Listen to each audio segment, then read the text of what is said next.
গোপনে দান করার মহত্ব। একজন সাহাবী প্রতিদিন রাতে গোপনে খাবার পৌঁছে দিতেন অন্ধ ভিখারিকে, অথচ তিনি কখনো পরিচয় প্রকাশ করেননি। লোক দেখানোর জন্য নয়, বরং আল্লাহর সন্তুষ্টির জন্য গোপনে সদকা করা উত্তম। 2. দায়িত্ববান নেতৃত্ব কেমন হওয়া উচিত। হযরত উমর রাদিয়াল্লাহু তাআলা আনহু নিজেই রাতে বের হতেন মানুষের অবস্থা জানতে, অথচ তিনি ছিলেন মুসলিম বিশ্বের শাসক।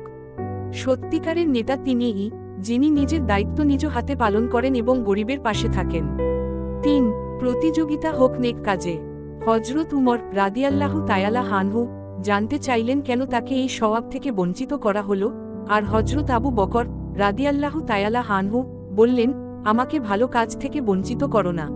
মুসলমানদের উচিত দুনিয়ার জন্য নয়, নেক আমলের জন্য একে অন্যের সঙ্গে প্রতিযোগিতা করা। 4. বিনয় ও ইখলাস নিয়তের পবিত্রতা।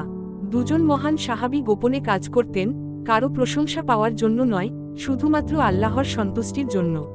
সত্যিকারের নেক কাজ সেই, যা ইখলাস ও বিনয়ের সাথে করা হয়। 5. অসহায়দের পাশে দাঁড়ান। একজন অন্ধ ভিখারির প্রতি এত গভীর সহানুভূতি দেখিয়েছেন সাহাবায়ে কেরামগণ।